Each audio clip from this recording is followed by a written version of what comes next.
지금 20년 만기 국채나 또 미국의 중장기 금리가 박스권 움직일 거라 말씀드렸는데 그러면 재미없겠네 라고 생각할 수 있는데, 근데 TMF 같은 경우는 요 박스권이 오히려 굉장히 좋은 투자 성과를 거양할 수 있는 기회가 될 겁니다.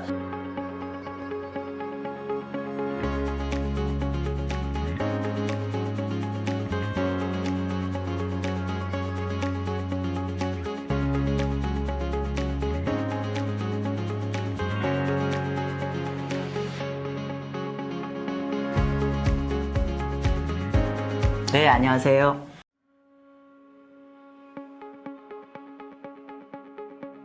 TMF와 TLT는 물론 최근까지 가격이 많이 올라왔지만은, 그래서 혹시나 가격만 본다고 하면 너무 비싸서 이제 더 이상 투자하면 안 돼라고 생각할 수도 있는데, 아닙니다.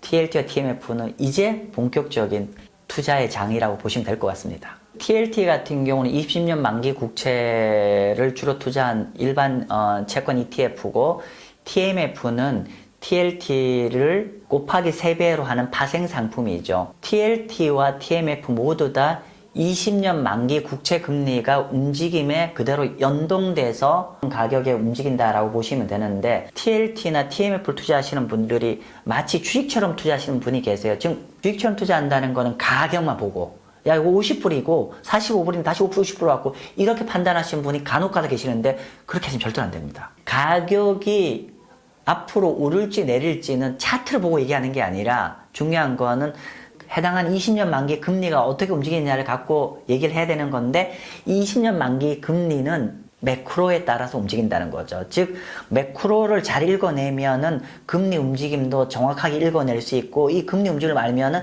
당연히 TLT와 TMF의 전망도 나오는 거죠. 제가 다시 한번 당부시고 드리고 싶은 거는, 특히나 TMF 하시는 분들이 그 가격을 보고 투자하는 분이 간혹가다 계시는데, 그렇게 하시면 절대로 안 되십니다.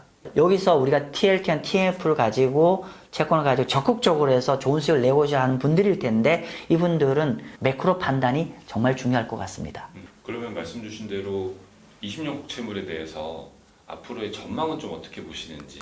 견해 말씀을 드릴게요. 단기와 장기로 좀 구분했으면 좋겠어요. 단기간에는 여러분이 생각하는 것, 지금 3.8 레벨에서 단기간에 큰 수익 내기는 쉽지 않을 것 같다는 게 제 견해입니다.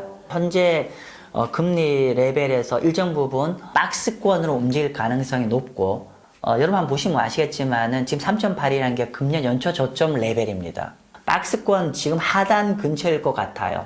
하단 근처이기 때문에 오히려 일시적으로 조금 오를 여지도 있다는 거죠. 그래서 단기간에 너무 적극적으로 투자하는 건 좀 개인적으로 좀 불편하고요. 그러나 중장기적으로 본다고 하면 이 박스권이 어떤 매크로 이벤트가 되면 이게 하단으로 뚫릴 것 같아요. 근데 이제 특히 TMF 같은 경우는 이 단기 전략에 우리가 박스권을 했을 때, TMF는요 잘만 하면 굉장히 좋은 수익을 낼 수 있는 구간이기도 해요.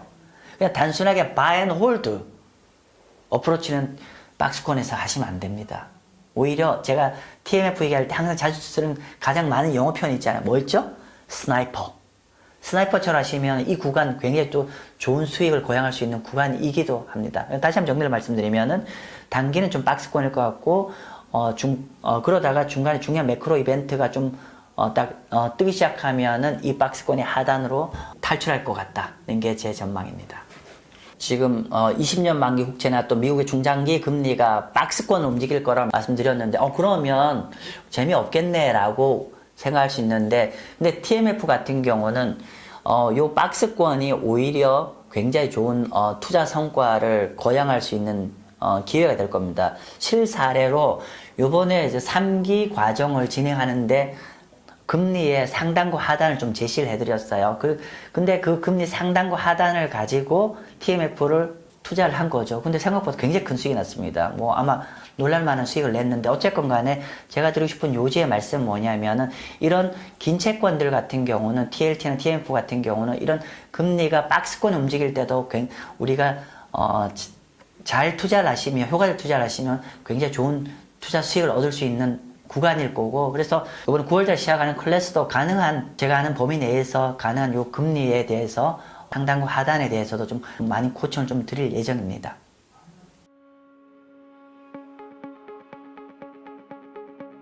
제가 인컴 자산을 계속 좀 추천을 드리고 있고, 실제로 저희가 3기 클래스에는 저희가 이제 금리 인하가 앞으로 앞두고 있기 때문에 제가 인컴 자산을 좀 많이 설명을 드리고 있죠. 혹여나 인컴 자산이 익숙하지 않은 분이 계실 텐데, 인컴 자산 이런 겁니다. 그냥 시간 가치가 있는 자산들이에요. 그러니까 채권은 이자가 있죠. 반면 주식에도 있어요. 뭐 배당, 그죠? 그래서 기본적으로 금리 인하가 이루어질 때는 뭐 저는 당연히 채권은 당연히 좋고요. 여기에다가 주식주 안에서도 고배당주를 좀 많이 말씀드리고 있는데, 왜냐하면은 기본적으로 금리 인하라는 이벤트는 기본적으로 큰 그림에서는 경제가 둔화된다는 것은 팩트입니다. 경제가 둔하게 되기 때문에 그럼 처방전으로 금리 인하 카드를 하는 거죠. 이게 소프트 랜딩이 될지 경침체가 될지는 상황에 따라 달라질 수 있겠지만은, 너무나 명확한 거는 이제 이전에 매크로 환경과 달라졌다는 거는 너무나 명확한 에비던스입니다. 금리 인하라는 게. 매크로 환경이 바뀌고 있는 거가 우리가 주목을 하셔야 되고요. 그러면은 기본적으로 주식과 채권 모두 다 이 매크로 바뀌는 환경에 적응을 할 필요가 있고, 거기에 부합되는 게 인컴 자산이라는 거죠. 그래서 우리가 일반적으로 금리 인하를 하고 경기가 많이 안 나빠지고, 표현이 그런데 그냥 소프트 랜딩 정도로 간다고 하면은 인컴 자산이 굉장히 매력적일 거고, 하락폭도 인컴 자산이니까, 예를 들면은 주식을 얘기하면 우리 배당주, 방어주들인데, 소프트 랜딩이 된다고 했을 때 기본적으로 굉장히 수혜를 볼 수가 있고, 하드 랜딩이 된다고 하더라도 물론 조금 배당주들이 좀 깨질 수 있지만은, 기본적으로 일반 우리 성장주보다는 하락폭이 압도적으로 적습니다. 그래서 우리가 환경이 바뀌는 거에 주식 안에서의 배당주라든지 채권이라는 자산 자체가 이 환경이, 큰 환경 바뀌는 거에 굉장히 적합한 자산이기 때문에, 제가 매크로에 대해서는 아까 말씀드린 제가 보는 뷰가 좀 달라질 수 있지만은,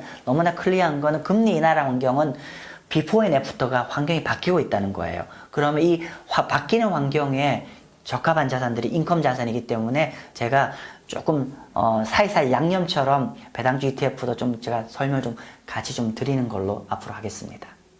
이제 9월반이 시작을 하게 되는데, 이 9월반에 이 클래스가 주식하시는 분도 저는 개인적으로는 꼭 들으셨으면 좋겠어요. 왜냐하면은 채권의 투자라는 건 기본적으로 매크로 투자고, 그래서 이 9월 실전 클래스 자체가 매크로를 최대한 전문가적 시각에서 분석을 하고, 그에 대한 투자 시사점을 제가 녹여드리고 하는 작업을 제가 할 겁니다. 그래서 채권과 또는 주식에 안정적으로 투자하고 싶은 분들한테는 굉장히 도움이 되실 겁니다. 그래서 제 9월 클래스를 통해서 매크로에 대한 좀 더 심도 깊은 이해도를 가질 수 있는 시간을 만들어 올 거고, 그래서 많은 분들이 이런 수업 시간을 통해서 주식과 채권 모두 다 좀 오히려 위기가 기회잖아요. 매크로를 잘 이해하면. 여러분의 투자 포트폴리오에 좋은 수익을 가져갈 수 있게 제가 좀 도와드린 역할을 해보고 싶습니다.